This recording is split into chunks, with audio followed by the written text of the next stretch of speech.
Olá, meu muito bom dia a todos vocês. Sejam bem-vindos. Essa é a 13ª aula do nosso curso de Conceitos Fundamentais de Direito Civil. Isso mesmo, repetindo, já chegamos na 13ª aula dos Conceitos Fundamentais de Direito Civil. Para quem está me acompanhando pela primeira vez, para quem é novato nessa caminhada, são aulas de cerca de 50 minutos, onde eu aprofundo bastante as ideias de direito privado, passeando pelo direito civil como um todo, e sempre com muita didática, né? A gente verticaliza, mas mantém a didática. E o importante é chegar ao final da aula passando para vocês esse conhecimento, porque conhecimento requer esforço. Olha bem, pessoal, ao final da aula de hoje, como sempre, eu digo qual vai ser o tema da 14ª. Eu agradeço demais a presença de todos. O nosso assunto de hoje é posse.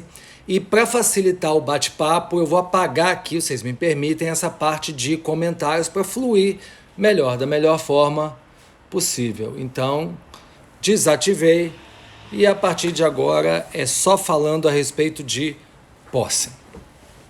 Posse é uma matéria muito peculiar, porque talvez dentro do direito civil é aquela onde a base jurídica para 2020 ainda busca seu apoio em teorias que foram criadas no século XIX. Isso é inevitável.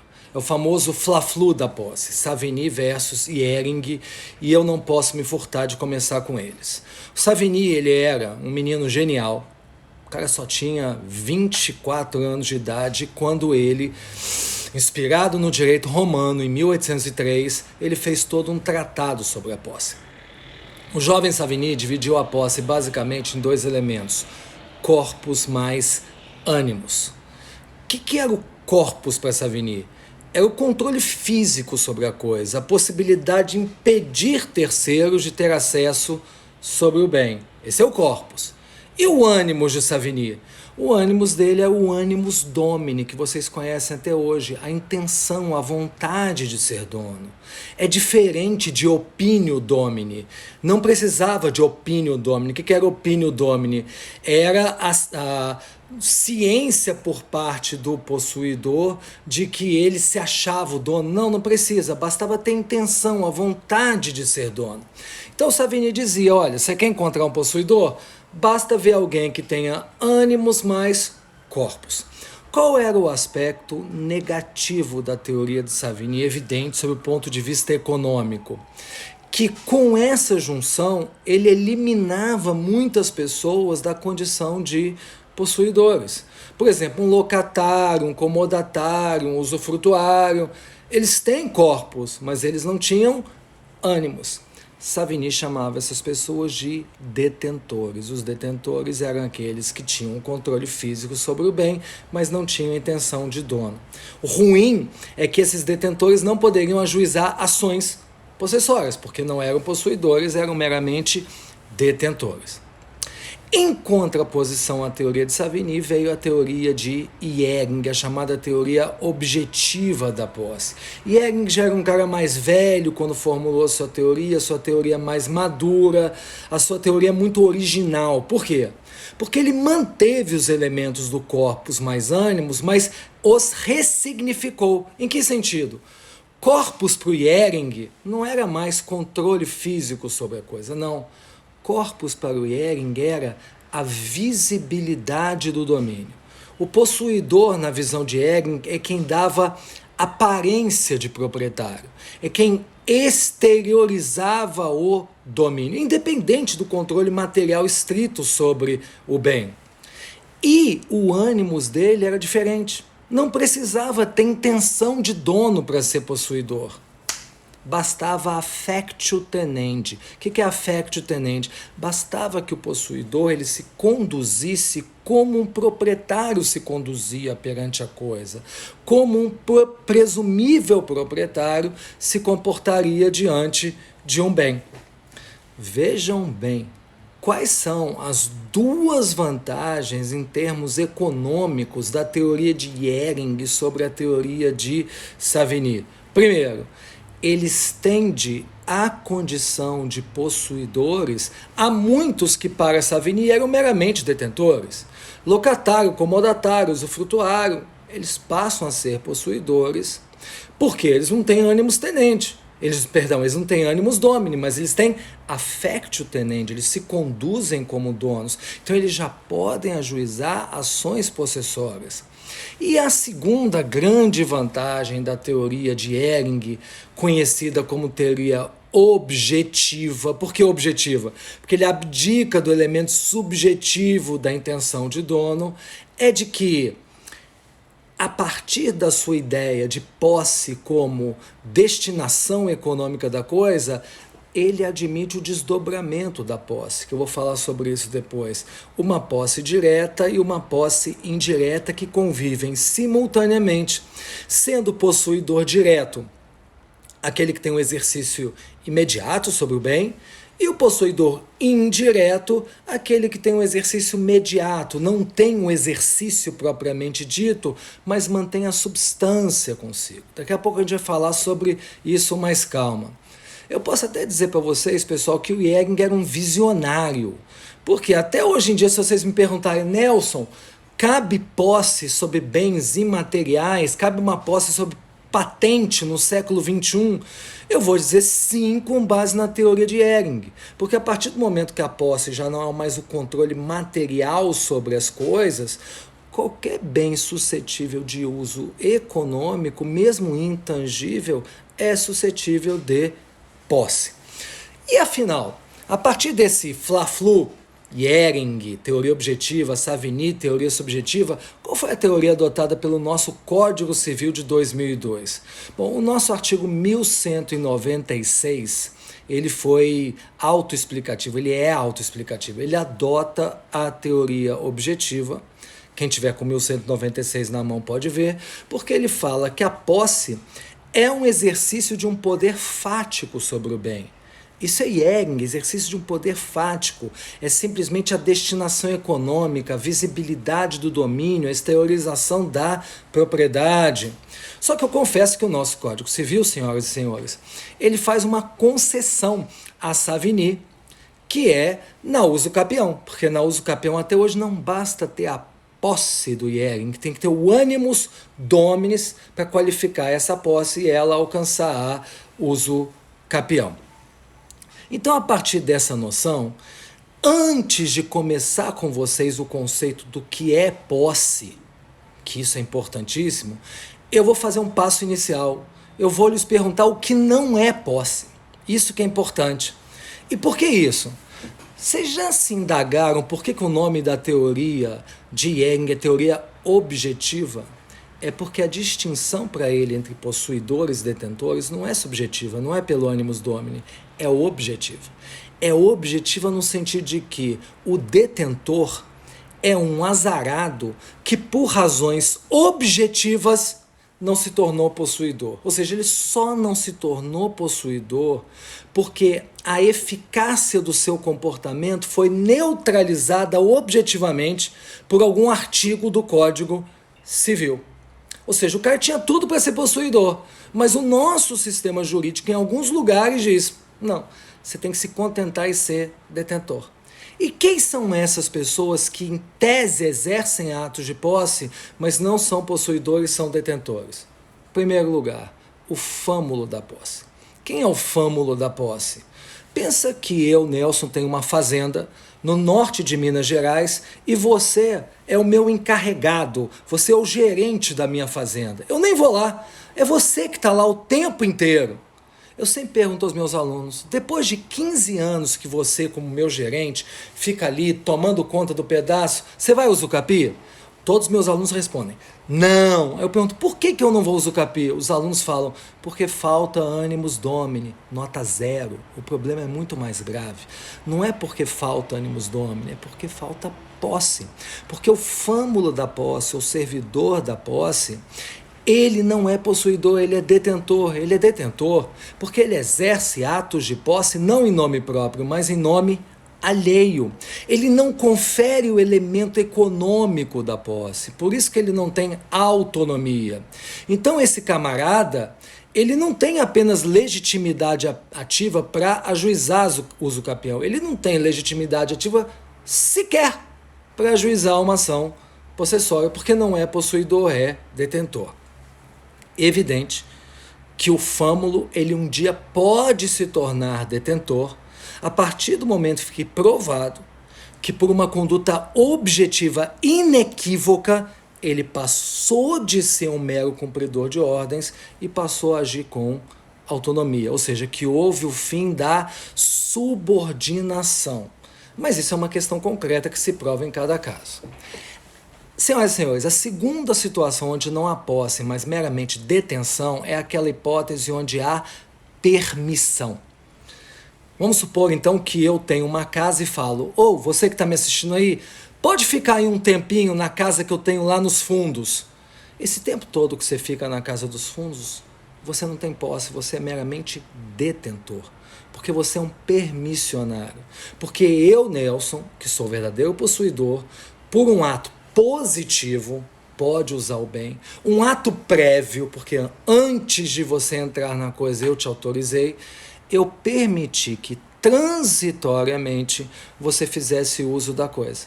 Então você não é possuidor, é um detentor. É como se fosse um funcionário demissível ad nutum. A qualquer hora eu digo: bye bye, acabou o tempo, vai embora.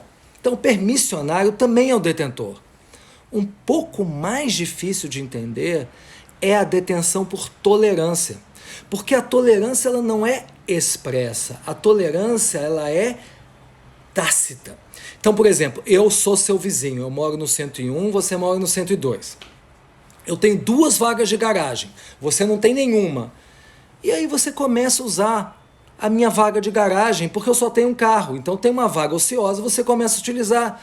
E todo dia eu vejo você utilizar aquela vaga. Todo dia você me dá bom dia, boa noite. E todo dia antes de dormir você fala: poxa, como é que o Nelson é legal, ele me deixa utilizar aquela vaga. Você nunca vai usucapir aquela vaga, nem que você a utilize por 15 anos. Porque não são 15 anos de posse, são 15 anos de detenção. O que houve foi uma tolerância. Eu, por condescendência, por indulgência, permiti que você fizesse uso da coisa. E sabe por que não é posse?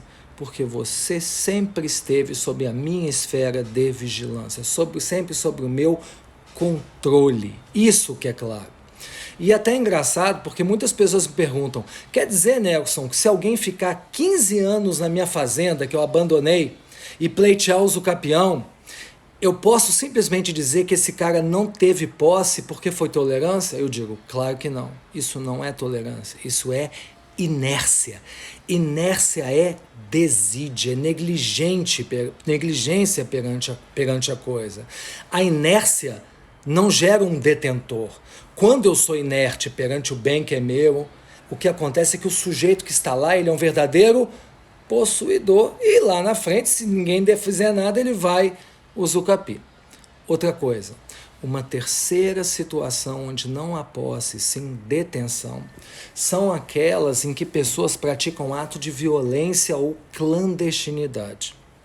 Então, se por acaso alguém invade o meu terreno fazendo uso da força ou da ameaça, ou faz uso da ocultação, violência ou clandestinidade, no período em que eu, Nelson, que sou verdadeiro possuidor, resisto e tento reaver, por mais que aquele que se usou da violência ou clandestinidade esteja lá dentro, no controle material do bem, ele não tem posse, ele tem mera detenção.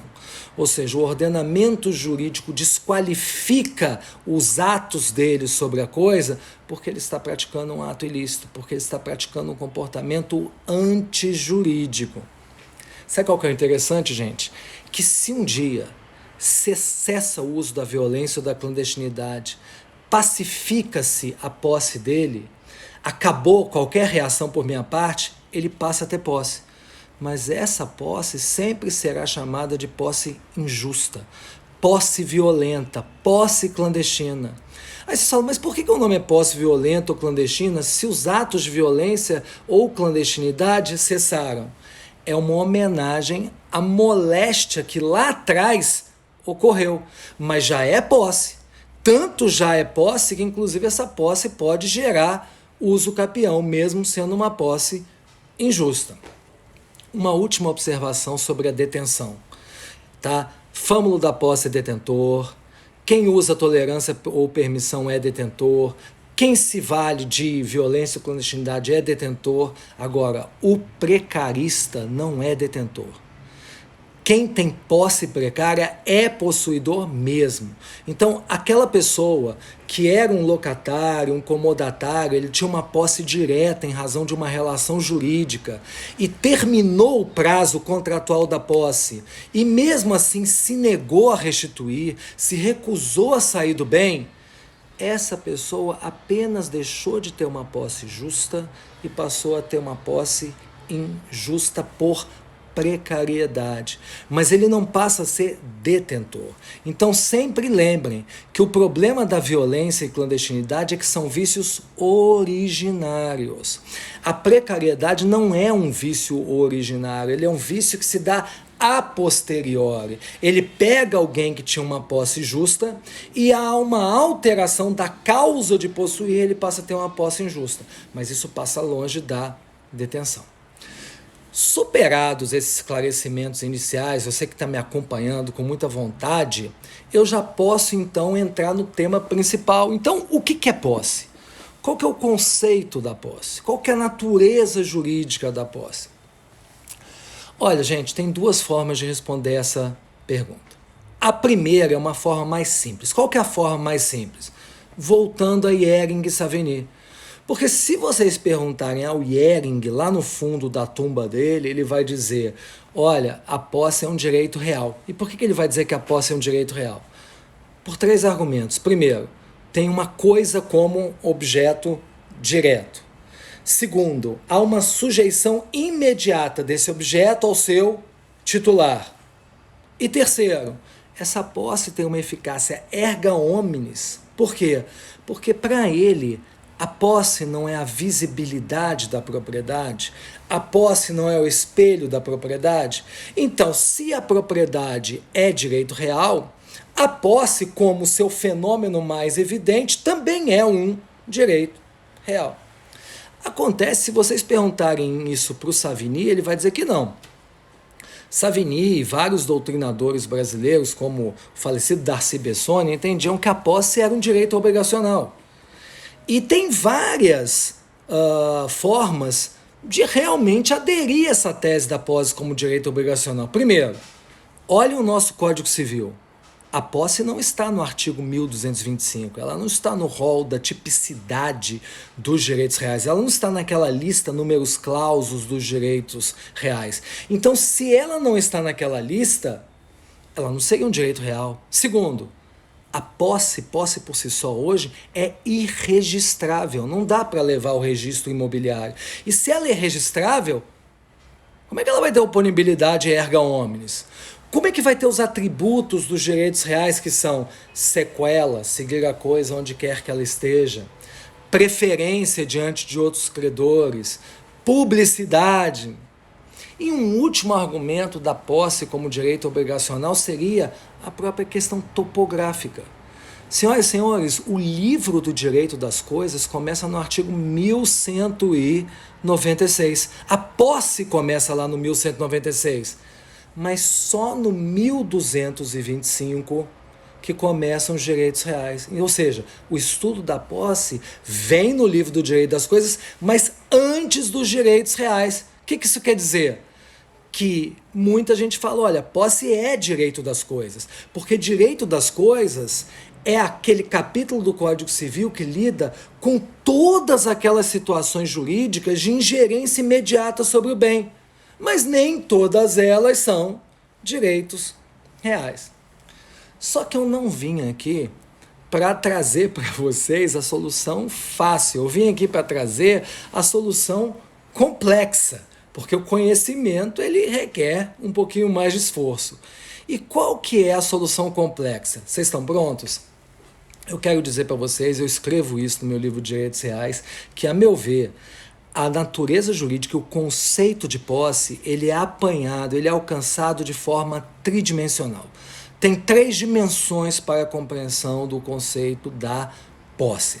E antes de explicar quais são essas 3 dimensões, eu justifico o porquê da complexidade. Primeiro, vocês já repararam que sempre quando a gente fala do direito, de um modo geral, do direito civil, tem um fato jurídico e a partir desse fato jurídico surge um direito subjetivo. Exemplo, do fato jurídico morte surge o direito à sucessão, concorda? Do fato jurídico contrato surge o direito a um crédito. Só que na posse não existe isso. Por quê? O fato jurídico é posse e o direito que surge é posse. Então existe uma coincidência entre o fato jurídico que dá origem e o direito depois que aponta os seus efeitos e consequências. Isso torna para as pessoas mais difícil a compreensão do universo da posse. É justamente por isso que eu quero dizer para vocês quais são os 3 conceitos da posse. Olha, já vou adiantando o que eu vou dizer. Eu vou dizer que tem um primeiro conceito da posse como corporificação da propriedade. Tem um segundo conceito da posse como derivação da propriedade. E tem um terceiro e último conceito da posse como oposição à propriedade. Vamos aos 3? Primeiro deles, posse como uma faculdade jurídica integrante da propriedade. Isso mesmo, posse como uma faculdade jurídica integrante da propriedade. Imagina que você tem uma propriedade plena, também chamada de propriedade alodial. O que é a propriedade plena? É aquela que o proprietário enfeixa em torno de si, concentra com ele as faculdades de usar, fruir, dispor e reivindicar. Esse proprietário, na medida em que ele pode usar e fruir, ele é proprietário e ele tem direito à posse. Ou seja, essa posse, preste atenção, ela surge como um atributo do domínio. Ou seja, quando o proprietário ele manifesta a posse, ele está exercendo um direito real. Então ele é proprietário, repetindo, tem a titularidade e o direito à posse, como consequência de ser proprietário. Agora percebam, se essa pessoa que é o proprietário e que já tem direito à posse, que é automático, se ele começa efetivamente a exercer atos de posse, se ele dá factualidade, aí ele é proprietário e possuidor. Eu só posso chamar ele de possuidor quando ele dá efetividade, factualidade. Se ele não dá essa efetividade, se ele não pratica esses atos materiais, esses atos econômicos de posse, ele é proprietário e tem direito à posse. Qual é a segunda situação em que a posse se manifesta, diferente da primeira? É a posse como relação jurídica. Seja essa relação jurídica de direito real ou de direito obrigacional. É o fenômeno, anotem, do desdobramento da posse. Então imagina que eu sou o proprietário e através de uma relação jurídica eu invisto você na posição de usufrutuário, superficiário, arrendatário, comodatário, locatário. O que aconteceu? Surge o desdobramento da posse. Eu, proprietário, fico na posse indireta. E você, através do contrato, passa a ter a chamada posse direta ou posse imediata. Quais são as 3 características dessa posse direta? Primeiro, ela é derivada. Por que ela é derivada? Porque ela surgiu em razão de um negócio jurídico, de uma relação jurídica. Por isso que essa posse se chama posse civil. Ela surgiu por força dessa relação jurídica. Segunda, ela é subordinada. Ela é subordinada não pelo fato de que o possuidor direto obedece ao possuidor indireto. Não, de forma alguma. Ela é subordinada à relação jurídica que lhe deu causa. Ou seja, se eu no contrato digo que você pode usar e fruir como bem você entender, você é um usufrutuário. Mas se eu digo, olha, você só pode fruir para obter suas necessidades básicas, já não é um usufruto, é um direito do uso. Então vocês entenderam que essa posse direta ela é subordinada ao contrato? E terceiro, a posse direta ela é temporária. Ela é temporária porque ela dura até o momento da relação jurídica demarcada no contrato terminar. Terminou o prazo estipulado no contrato, acabou sua posse direta e eu, proprietário, volto a ter a propriedade plena. E o interessante é que essas duas posses, direta e indireta, elas são posses paralelas. Elas são posses paralelas porque elas correm de forma autônoma sem que uma prejudique a outra. Tanto é verdade que se você é locatário e eu sou proprietário e aparece um sujeito que agredir essa posse, qual dos dois pode ajuizar a ação possessória? Ambos. Cada um tem uma ação possessória autônoma contra o terceiro, elas são autônomas. E mais ainda, o possuidor direto pode ajuizar a demanda possessória contra o indireto e vice-versa. Então, se você é o locatário e eu, proprietário maldoso, resolvo sem qualquer motivo cortar sua energia, você tem uma ação possessória contra a minha pessoa. E o contrário, se você é o locatário e começa a destruir a casa, golpes de martelo, eu que sou proprietário tenho uma ação possessória contra você. Então isso mostra essa autonomia entre as posses. E uma observação, tá? Quando eu falo desdobramento da posse, não é bipartição da posse, como se só houvessem dois possuidores, não. Pode haver uma verticalização da posse em graus. Como assim uma verticalização? Eu sou o proprietário, você é o locatário. Se você subloca esse imóvel, nós temos 3 possuidores. Há um desdobramento da posse indireta, porque passamos a ter 2 possuidores indiretos, Nelson, proprietário, e você, locatário, e um possuidor direto, que é o sublocatário. Então isso é para mostrar para vocês que nem sempre o possuidor indireto é o dono da coisa. Às vezes, não. Bacana? Vamos prosseguir, porque agora vem the best, a melhor parte. Então, até agora, vocês já viram que a posse ela pode surgir como uma corporificação da propriedade. Segundo, a posse pode surgir como uma derivação da propriedade. E terceiro, a posse ela pode surgir em oposição à propriedade. Aqui eu quero a atenção total de vocês. Por quê? Porque agora eu vou falar de situações em que a posse ela é tanto desvinculada da propriedade, como também desvinculada de qualquer relação jurídica obrigacional ou real que dela derive. Nós chamamos essa posse, anotem, de posse natural. Por que essa posse é uma posse natural? Porque ela surge como um ato-fato, ela surge como um poder fático sobre o bem. Um terreno está vazio, abandonado, e eu começo a possuir. Essa posse, ela independe de qualquer titularidade jurídica, vocês concordam? Ela se produz, a eficácia dela se produz independente de qualquer ato de vontade, independente de qualquer negócio jurídico. Ela surge simplesmente da conduta de se possuir um bem. Por isso ela é autônoma à propriedade. Por isso ela se baseia numa ideia de factualidade. Ou seja, o âmago da posse natural é um aproveitamento econômico de um bem. E essa posse, amigas e amigos, ela é tutelada por elementos externos à propriedade. Essa posse, para ser protegida pelo direito, ela prescinde de qualquer formalização.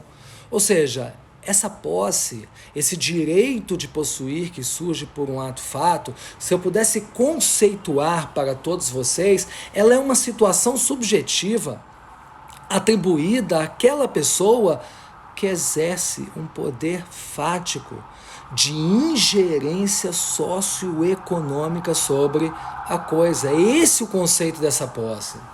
E olhem bem, se a gente voltar no tempo, eu não estou falando de Savigny e Egli, não, se a gente voltar em Roma, é lá que surge a ideia dos interditos. Dos interditos como um instrumento de uma pronta recuperação ou manutenção do quê? Da posse. Mas de que posse? Da posse como posse independente da propriedade. Eu quero nesse momento que vocês entendam que nós não somos seguidores do direito alemão, das noções de Hegel e Savigny, porque a posse no direito brasileiro, ela se desenvolveu de uma forma muito peculiar à Europa. Porque aqui a ideia de propriedade, já estou falando de propriedade, começou com doação de sesmarias. E essa doação de sesmarias pela coroa portuguesa, ela se fazia de uma forma muito frágil, em registros paroquiais. Então, a propriedade aqui no Brasil, ela nunca foi muito segura, seja com relação à origem, à especialidade, à continuidade. E aí foi surgindo a figura do posseiro, muito bem aceita. Ou seja, sabe qual que é a nossa realidade? No Brasil, as ações possessórias sempre foram muito mais utilizadas que as ações petitórias, que as ações de defesa de propriedade. E as ações possessórias no Brasil sempre ficou muito claro que elas eram utilizadas para a defesa da posse em si mesma, independente de qualquer direito subjetivo subjacente. Ou seja, as possessórias sempre foram utilizadas para a defesa da posse em sua plenitude, ou poeticamente falando, em sua solidão. Ou seja, a posse, ela traz um instrumento do possessório que é completamente diferente do petitório. O que é o petitório?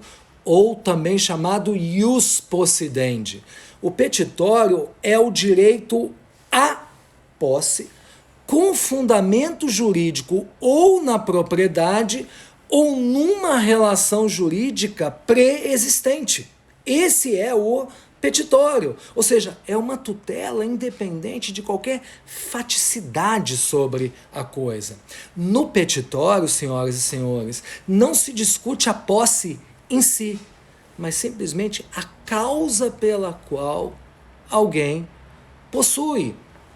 Então eu vou mostrar a partir de agora, para a gente finalmente evoluindo em degraus essa aula e o conceito que eu quero chegar, como é que se autonomizou a posse da propriedade em 4 capítulos. Olha, uma novelinha de 4 capítulos. E eu digo a vocês que esses 4 capítulos foram construídos pela doutrina e pela jurisprudência brasileira de uma forma muito recente. Então, eu vou contar uma historinha e vem os 4 capítulos. Imagina que tem um sujeito, você, começou a possuir um terreno abandonado, você começou a cultivar esse terreno abandonado.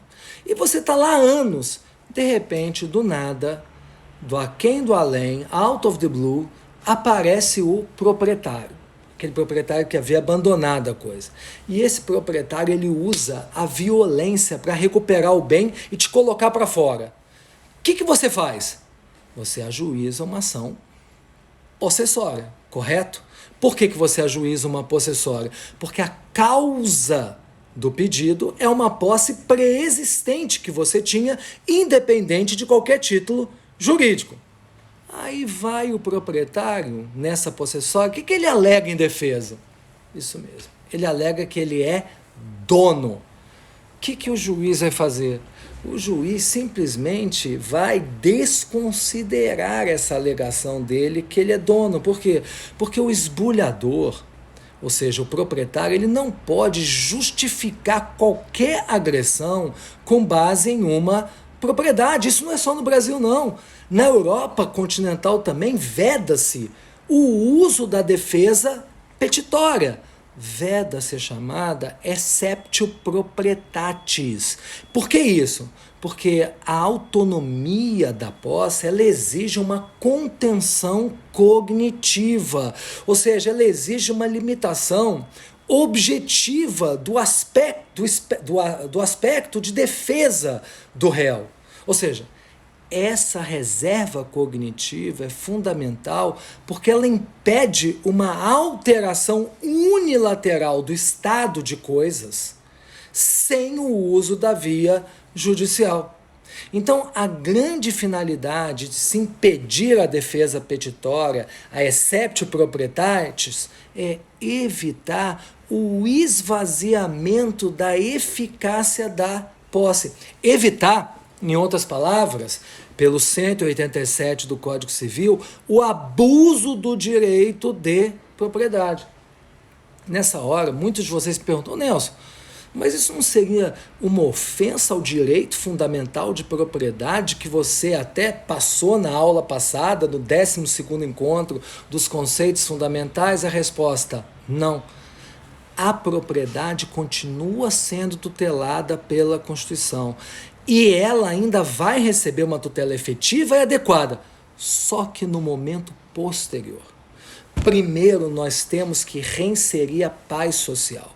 Primeiro, o proprietário ele tem que restituir aquele ato de exercício arbitrário das próprias razões, cessar a ilicitude. Depois, ele tem toda a tutela efetiva por parte do ordenamento jurídico. Vejam, esse foi apenas o primeiro capítulo. Por que o primeiro capítulo? Porque o nosso Código de Processo Civil ele colaborou bastante. Se vocês forem ao 557 do Código Civil, ele fala de uma absoluta separação entre o petitório e o possessório.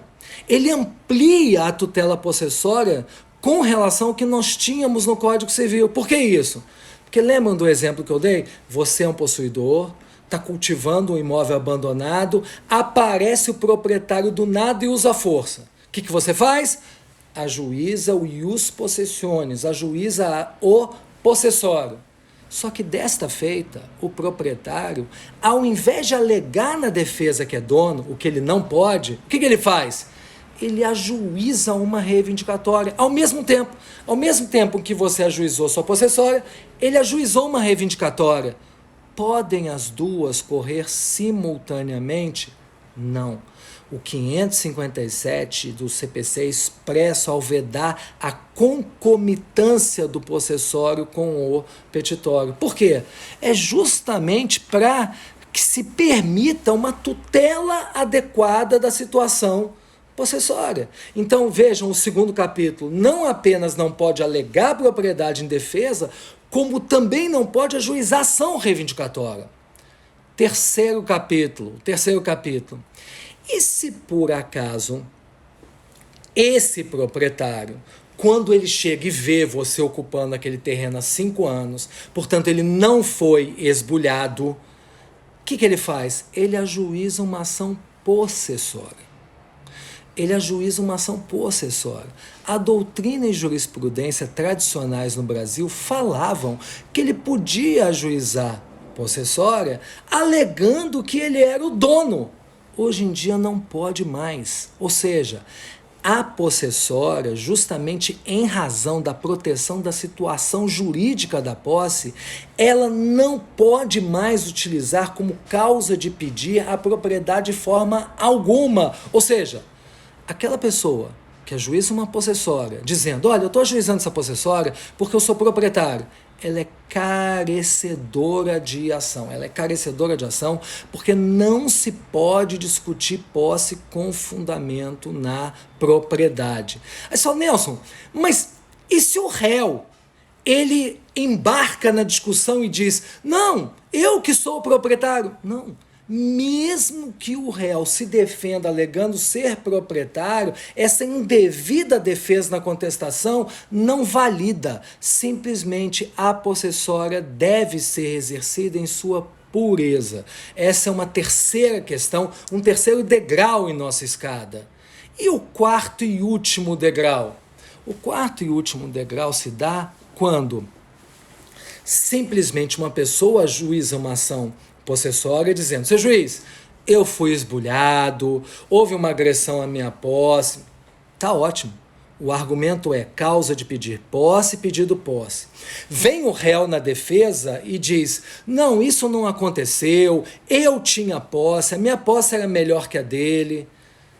Porém, Preste atenção, se o juiz, ao dar a sentença, ele perceber que ambas as posses são frágeis, que nenhum dos dois efetivamente tinha a faticidade da posse, o juiz vai julgar improcedente essa pretensão possessória. Isso é uma última conquista da nossa doutrina e jurisprudência. Por quê? Porque antes, quando o juiz percebia que ambas as posses eram frágeis, o juiz utilizava a propriedade como um critério supletivo para a sua decisão. Jamais a propriedade não pode entrar de penetra numa discussão possessória, justamente para que nós possamos prestigiar a autonomia da posse.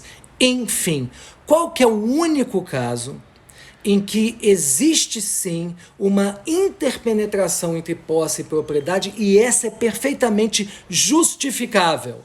É quando uma pessoa ajuiza uma ação possessória dizendo: olha, o Nelson, ele invadiu meu terreno, eu estou ajuizando uma ação possessória porque eu era o possuidor.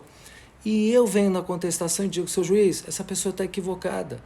Tanto é verdade que eu não o esbulhei, que eu estou aqui há 14 anos já, e eu já tenho até prazo para uso capião.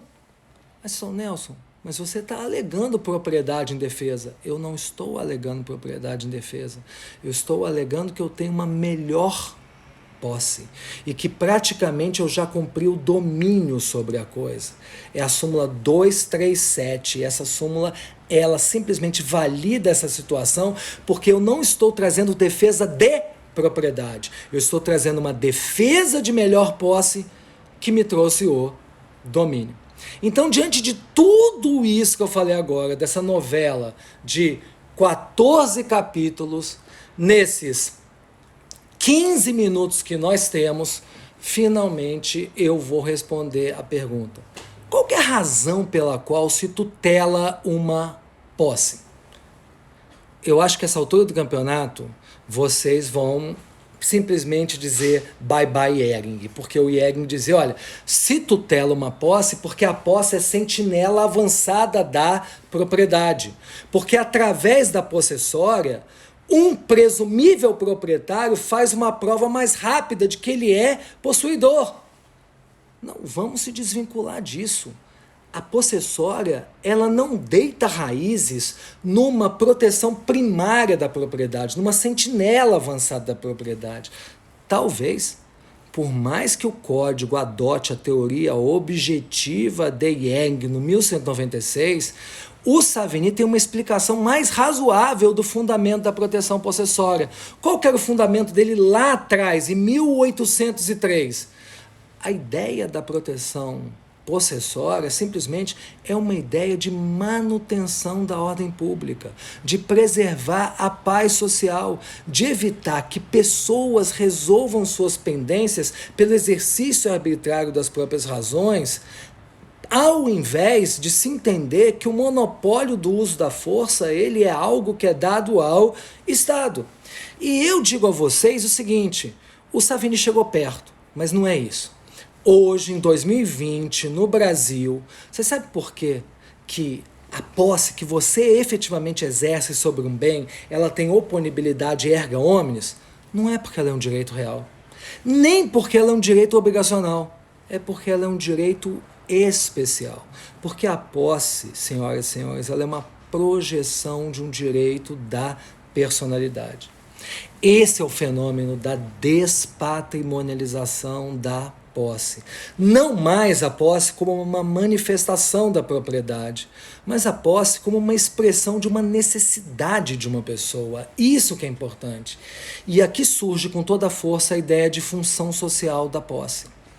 Anotem, função social da posse que não está explícita nem na Constituição, nem no Código Civil. E função social da posse, pelo amor dos meus filhinhos, não é sinônimo de função social da propriedade. Não é sinônimo porque são conceitos diferentes. O que é função social da propriedade, minha aula passada? É uma técnica de controle social que se aplica quando tem um proprietário de um bem, vocês se lembram? E ele é desidioso sobre a coisa. ele não dá a função social que o proprietário deveria dar. E ele passa a ser sancionado pelo ordenamento jurídico porque ele viola aquele direito fundamental difuso à função social. Lembram? Só que função social da posse transcende essa ideia. Por que isso? Porque a função social da posse, eu já não estou mais pensando na trajetória isolada de um proprietário desidioso, negligente. Função social da posse, olha que lindo, ela é uma colisão de direitos fundamentais. Uma colisão de direitos fundamentais por quê? Porque aqui de um lado tem um proprietário desidioso que não dá função social. Agora, olha o plus. Só que do outro surge um possuidor que não é proprietário, que exerce uma posse sobre a coisa e ele dá a função social que o proprietário negligenciou. Então se trata de uma colisão de direitos fundamentais onde o ordenamento jurídico ele tenta realizar um balanceamento, seja pela lei em alguns casos, ou seja por decisões pela jurisprudência de outro. Vale dizer, o meu desafio agora com vocês é como densificar o conceito da função social da posse. Primeiro, inesquecível que eu vou falar, em 2020, o possuidor não é mais aquele que age como um proprietário, não. O possuidor que dá a função social da posse é aquele possuidor que age como um bom possuidor. Um bom possuidor. Ou seja, a posse qualificada pela função social não é um sujeito que começou a possuir um terreno e simplesmente cerca esse terreno e de vez em quando ele limpa esse terreno. Ele tem posse, mas essa posse não é qualificada pela função social. Então eu já sei qual a pergunta de vocês.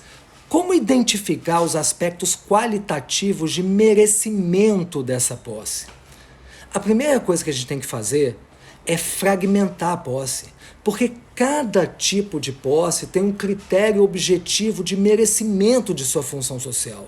Uma coisa é a posse urbana, outra é a posse rural, outra é a posse coletiva. Esses critérios objetivos específicos são importantes para legitimar a função social em cada caso concreto, para alcançar aquilo que o Norberto Bobbio disse, de dar sanções positivas, prêmios, sanções premiais de estímulo a quem realiza a função social da posse. Então, vamos dar alguns exemplos. No Código Civil, o sujeito que, além de ser possuidor, ele tem posse, ele qualifica essa posse pela função social, ele dá moradia a essa posse, ele produz no terreno. Qual que é a sanção premial? O prazo de uso capião de 15, 10 anos cai para 5 anos. Essa é a posse trabalho de Miguel Reale. Isso é uma ideia de função social nos conflitos individuais. Agora, o mais legal, nos 8 minutos que nós temos.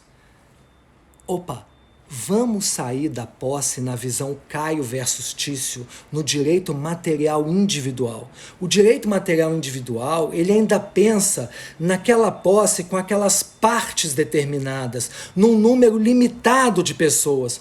Vamos pensar a posse sob o viés do direito material coletivo, ou seja, a coletividade considerada como um todo, independente das peculiaridades de cada possuidor.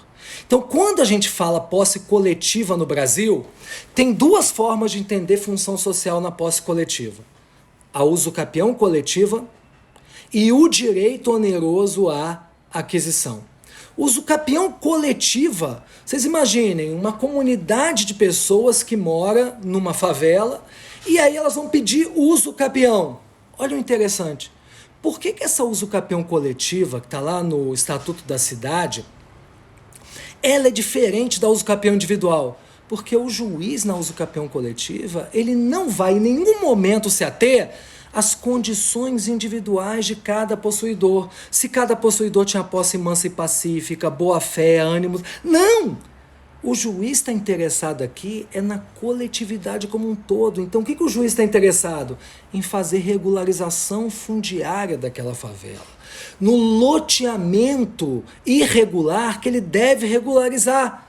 Olha que gênio. Então, a sentença na usucapião coletiva, ela não é o fim de um processo. Ela é o início de um processo de urbanização. Ela é o início de um processo de inserção na cidade formal daquele terreno, dando serviços básicos e trazendo cidadania à população de baixa renda. A mesma coisa com a desapropriação judicial indireta do artigo 1228, parágrafo 4º, que é uma situação de uma ocupação coletiva de um bem. Pessoal, olha o exemplo de desapropriação judicial indireta como função social da posse. É um caso clássico, foi o da favela Pullman, em São Paulo. Desembargador José Osório, caso lindo, TJ de São Paulo. Um sujeito era dono de uma imensa gleba. Quando ele volta depois de 10 anos, aquela gleba tinha virado uma favela. E o cara ajuiza uma ação reivindicatória. O que o TJ de São Paulo ele disse? Ele falou, opa, houve um fato social. Qual o fato social? A sua gleba pereceu. Aí só, peraí, pereceu, Nelson? Perecimento não é quando tem um tsunami? Não, foi um perecimento jurídico. Aquela gleba que você era dono, aquilo é um documento histórico. O fato jurídico é o do perecimento jurídico que transformou aquela gleba numa coletividade de pessoas, e essa que é que tem que ser protegida. Ou seja, vocês percebam que essas pessoas hoje, pelo Código Civil, na desapropriação judicial indireta, elas terão direito a uma aquisição compulsória do imóvel pagando um determinado preço.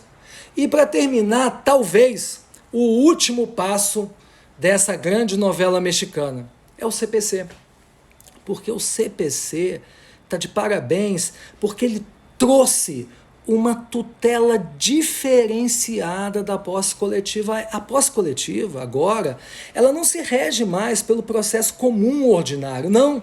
Existe agora, anotem aí, um microsistema processual da tutela coletiva possessória.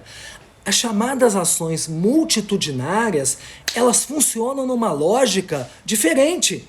Tem participação do Ministério Público, tem participação da Defensoria, tem participação dos órgãos de política urbana, de política ambiental. O juiz, ele se torna um sujeito ativo e ele tem que ir lá no local onde está acontecendo o conflito. E mais importante, quando o proprietário ajuiza uma demanda, olha que legal, pleiteando uma tutela antecipada de natureza satisfativa, uma liminar, antes tem uma audiência de mediação, tem que se fazer uma mediação, uma conciliação, ou seja, a inserção de um método alternativo de resolução de conflitos, de uma heterocomposição, até mesmo para que aqueles possuidores possam pagar um valor, possa haver uma forma de pagamento, uma resolução daquele conflito multitudinário. Então, tudo isso foi para mostrar a vocês, olha, o mundo da posse, senhoras e senhores, não é o mundo de Erin Savigny. Mudou muito.